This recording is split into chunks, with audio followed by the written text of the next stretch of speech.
बात करेंगे मोहन का मिशन एमपी की।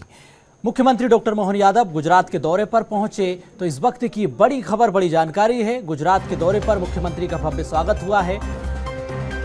तो बड़ी खबर गुजरात से, मुख्यमंत्री डॉक्टर मोहन यादव विकास के विजन के साथ गुजरात दौरे पर पहुंचे हैं। सीएम भूपेंद्र पटेल से उनकी मुलाकात हुई है, भव्य स्वागत उनका किया गया है। तो वडोदरा एयरपोर्ट पर दोनों मुख्यमंत्रियों की ये मुलाकात हुई है। मुलाकात की तस्वीरें भी सामने आई है, भव्य स्वागत किया गया। महंत स्वामी महाराज जन्म जयंती का जो महोत्सव है उसमें शामिल होने के लिए पहुंचे हैं। महंत स्वामी महाराज के चरणों में नमन कर आशीर्वाद लिया है। तो ये बड़ी जानकारी आप तक पहुंचा रहे हैं मुख्यमंत्री डॉक्टर मोहन यादव का ये गुजरात दौरा और मुलाकात की शानदार तस्वीरें। सीएम भूपेंद्र पटेल से मुलाकात हुई है, ये बड़ी जानकारी आप तक पहुंचा रहे हैं। तो गुजरात में जन्म जयंती महोत्सव में सीएम की सहभागिता होनी है। संत परंपरा को मुख्यमंत्री ने नमन किया है। अगली बड़ी खबर आपको उज्जैन से बताते हैं। सिंहस्थ की तैयारी में मुख्यमंत्री डॉक्टर मोहन यादव लगातार जुटे हुए हैं।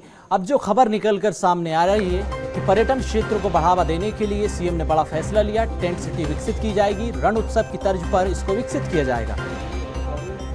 पर्यटकों के लिए खास व्यवस्था इसमें की जाएगी। पर्यटकों के लिए टेंट सिटी विकसित करने की सीएम की योजना है। पर्यटकों की सुविधा का खास ख्याल रखा जाएगा। तो रोजगार के अवसर इससे बढ़ेंगे, किसान भी लाभान्वित होंगे।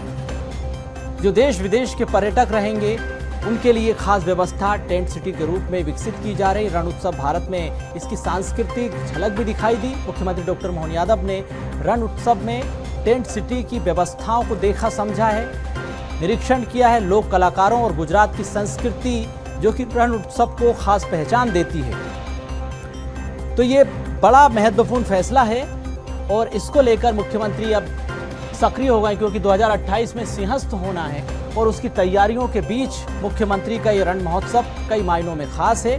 पर्यटकों की सुविधाओं को ध्यान में रखते हुए, साधु संतों की सुविधाओं को ध्यान में रखते हुए सीएम का ये फैसला कई मायनों में खास है। तो सिंहस्थ से रोजगार की अपार संभावना देखी जा रही है। इसके अलावा इंफ्रास्ट्रक्चर को मजबूत करने के लिए भी मुख्यमंत्री अधिकारियों को निर्देश दे चुके हैं कि सिंहस्थ की तैयारी में किसी प्रकार की कोई कोर कसर नहीं रहना चाहिए। प्रशासनिक स्तर पर पूरी तैयारी है।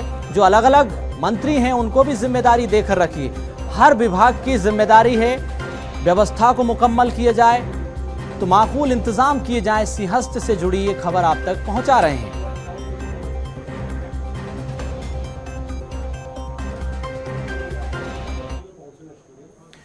मुख्यमंत्री डॉक्टर मोहन यादव ने वर्ष 2026 को कृषि वर्ष घोषित किया।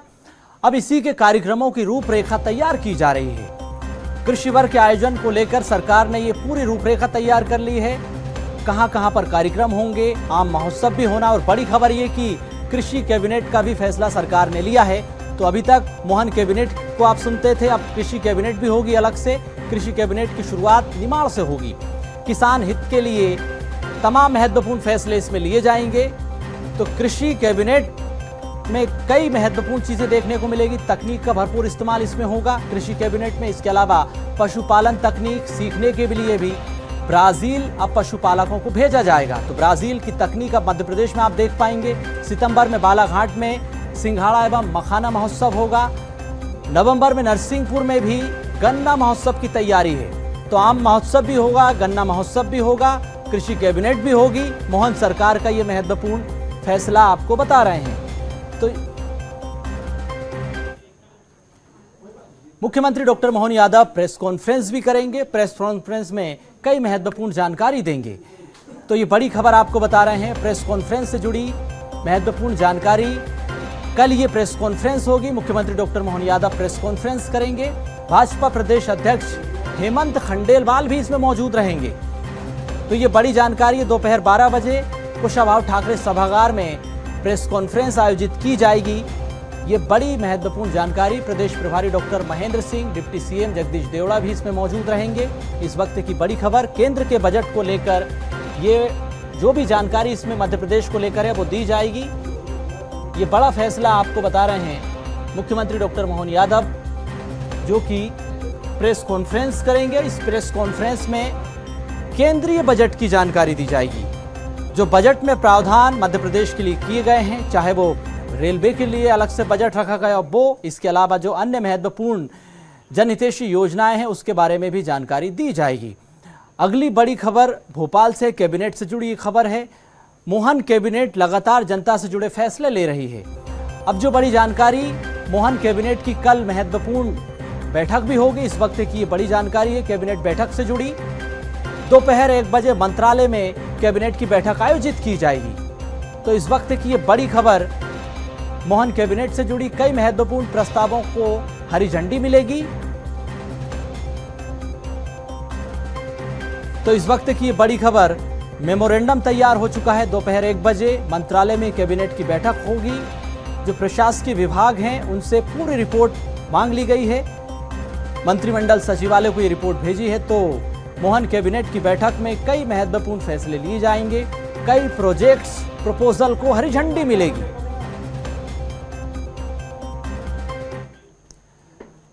अब बात करते हैं मध्य प्रदेश सरकार की महत्वाकांक्षी योजना की। लाडली बहना योजना सरकार की महत्वाकांक्षी योजना है। नारी सशक्तिकरण का संकल्प लेकर मुख्यमंत्री इस योजना को धरातल पर उतारने का काम कर रहे हैं। हर बहन को सशक्त बनाने का काम हो रहा है। हर परिवार खुशहाल नजर आ रहा है। लाडली बहना योजना अब वरदान साबित हो रही है। मध्य प्रदेश की 1,25,00,000 बहनों को हर महीने 1,200 रुपए मिल रहे हैं। बहनों के सशक्तिकरण के लिए, महिलाओं को आत्मनिर्भर बनाने के लिए, नारी सशक्तिकरण के लिए मोहन सरकार लगातार काम कर रही है।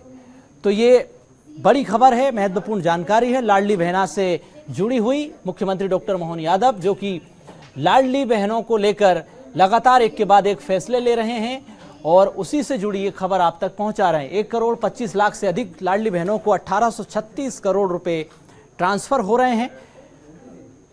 तो महिलाओं को आत्मनिर्भर बनाने के लिए, बहनों को सशक्त बनाने के लिए, सशक्त परिवार कल्याण के लिए मुख्यमंत्री डॉक्टर मोहन यादव की महत्वाकांक्षी योजना, जिसको धरातल पर उतारने का काम मुख्यमंत्री कर रहे हैं। बहनों के लिए ये योजना वरदान साबित हुई है। तो नारी सशक्तिकरण का संकल्प मुख्यमंत्री डॉक्टर मोहन यादव साकार कर रहे हैं।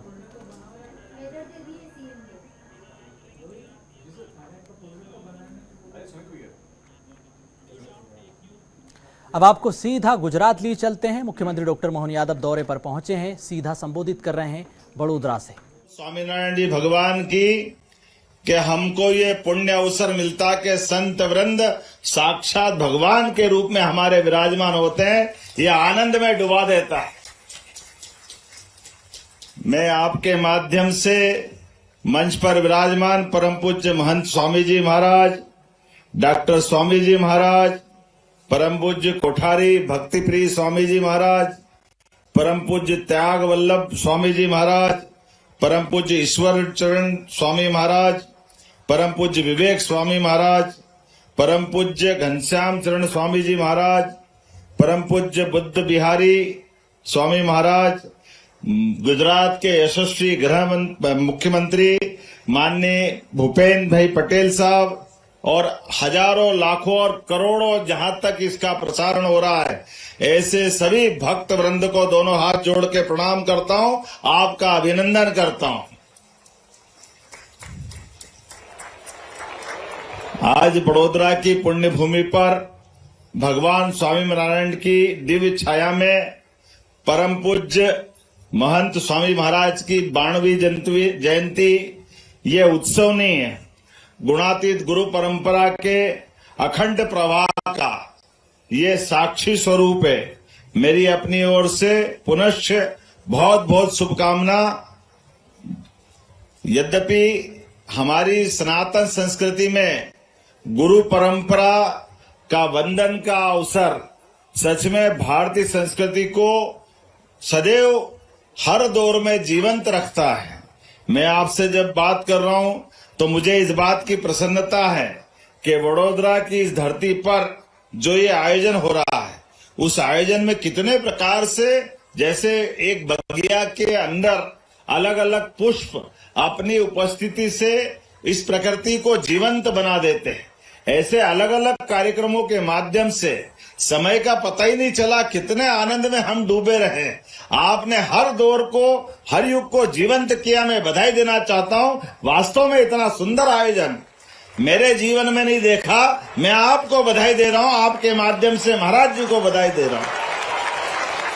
आज इस स्थान पर 1566 से अधिक बच्चों ने अपनी 15,000 माफ करना, मैंने अपनी सरकार के माध्यम से गत वर्ष 2024 में गीता पाठ के माध्यम से गीता पाठ का पुरुषोत्तम अध्याय के आधार पर Guinness book of world record बनवाया था और उस सरकार के नाते से